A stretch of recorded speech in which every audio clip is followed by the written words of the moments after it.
En fait, la vidéo d'avant présentait l'induction, la récurrence et l'induction, et tout ça, c'était pour donner un sens au calcul propositionnel. Donc le calcul propositionnel, on va le formaliser maintenant en utilisant ces outils, et quelque part, c'est assez simple, et on peut se dire que c'est toute une théorie pour définir des choses qui sont assez évidentes.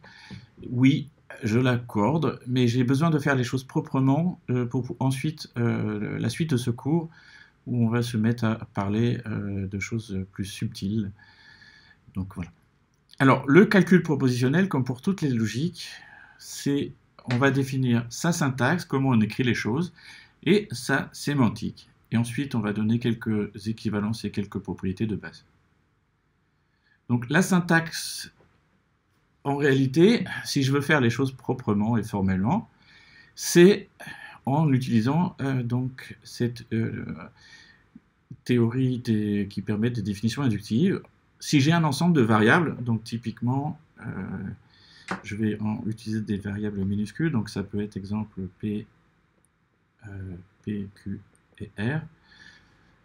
Donc si j'ai trois variables propositionnelles P, Q et R, l'ensemble des formules propositionnelles sur P, c'est un langage sur l'alphabet constitué de ces symboles de lettres, donc P, Q et R ici en l'occurrence, et des symboles donc de négation, de conjonction, disjonction, implication, équivalence, parenthèse ouvrante, parenthèse fermante, qui est définie de façon inductive par les règles suivantes. D'abord, toute variable propositionnelle est une formule propositionnelle. Si f est une formule propositionnelle, alors sa négation est aussi une variable propositionnelle. Et si f et g sont des variables propositionnelles, alors la conjonction de f et de g aussi, la disjonction, l'implication de f et de g et l'équivalence entre f et g sont des formules propositionnelles. Donc c'est typiquement une définition inductive. Et ce qu'on a fait, c'est exactement ce qu'on ferait si on définissait des expressions arithmétiques. On le ferait de façon inductive en disant que les entiers sont des expressions arithmétiques, que des variables sont des expressions arithmétiques, et qu'on a la somme, le produit, la différence d'expressions arithmétiques, par exemple, sont des expressions arithmétiques. C'est la syntaxe. C'est une définition non ambiguë. C'est ce qu'on appelle le théorème de décomposition de lecture unique dans certains livres de logique, qui, je ne vais pas le lire, mais dit essentiellement que cette définition est non ambiguë. Dans le sens où si je vous donne une formule propositionnelle, vous pouvez la décomposer de façon unique et de retrouver tous ces morceaux. Donc c'est soit une négation, soit une conjonction, une disjonction, une implication, une équivalence. Et on peut retrouver chacun des éléments à partir de la formule. En réalité, c'est assez évident par la théorie précédente. Si on fait ça sans toute la théorie qui précède, c'est plutôt lourd, et dans certains livres de logique, ça occupe une dizaine de pages de montrer que c'est vrai, mais c'est très laborieux, donc je pense que vous pouvez me faire confiance. Le fait que il n'y ait pas ambiguïté vient en réalité de ma façon d'écrire les choses avec des parenthèses, qui évite toute ambiguïté, où on sait parfaitement comment ça se décompose. Du coup, puisque cette définition est non ambiguë, je peux définir de façon inductive la valeur de vérité d'une formule. Donc pour ça, il faut que je fixe la valeur des variables. Donc fixer la valeur des variables, ça revient à fixer ce qu'on appelle une valuation, c'est-à-dire une fonction qui, à chaque variable, associe soit vrai, soit faux. Donc pour mon exemple, où j'avais P qui valait petit p, Q et R, ma valuation, V, est quelque chose qui, P associe soit 0, soit 1, donc par exemple 0, la Q associe par exemple 1, qui est R associe par exemple 1. Donc une valuation, c'est une fonction qui associe aux variables leur valeur. Et donc par la théorie précédente, la possibilité de définir des fonctions inductivement, il y a une unique fonction qui vérifie les conditions suivantes. On interprète chaque variable par sa valeur, donc par la valeur dans sa valuation. On interprète la négation par la négation, le ou par le ou, le est par le est, l'implication par l'implication et l'équivalence par l'équivalence. encore une fois l'impression de foncer des portes ouvertes. C'est le cas, mais c'est un exemple typique d'application de fonction définie inductivement. On définit de façon inductive la valeur de vérité d'une formule à partir de valeur de vérité de ses sous-formules. Encore une fois, si vous faites l'analogie avec les formules arithmétiques, c'est la même chose.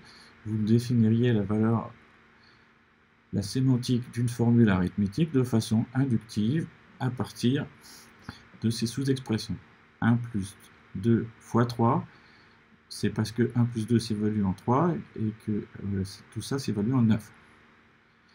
Alors, un peu de vocabulaire encore. Désolé, il y a beaucoup de vocabulaire dans ce cours. Lorsqu'une formule s'évalue à vrai, on dit que la formule est satisfaite. Et on dit aussi que l'évaluation est un modèle de la formule. Donc un modèle, c'est quelque chose qui rend la formule vraie.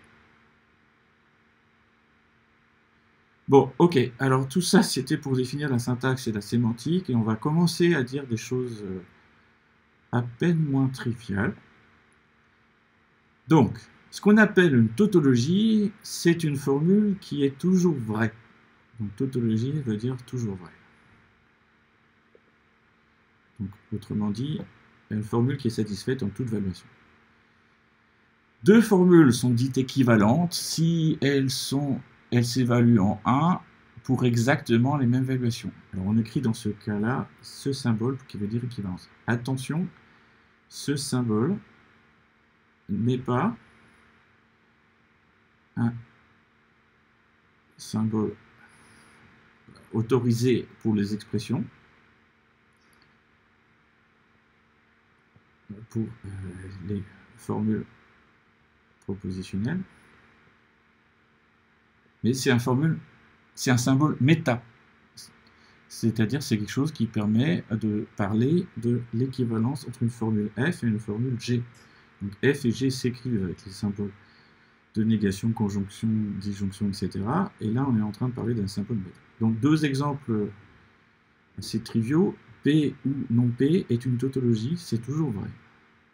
P et non P sont complètement équivalentes, puisque quand l'un est vrai, l'autre est vrai, et etc. Alors, des équivalences moins triviales, la première F implique F implique G implique F. En fait, ce ne sont pas des équivalences, mais des tautologies.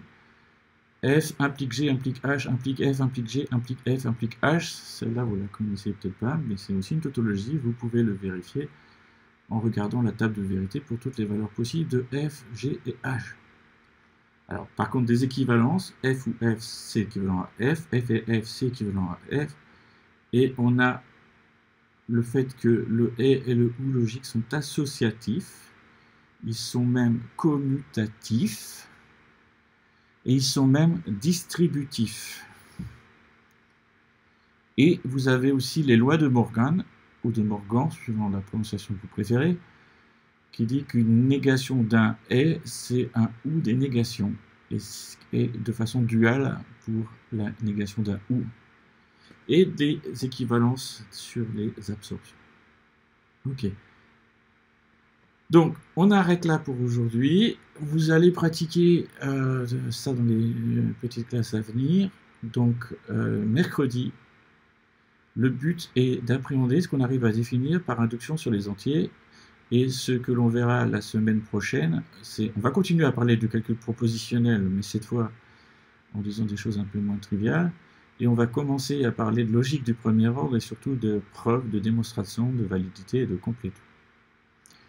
Merci de votre attention.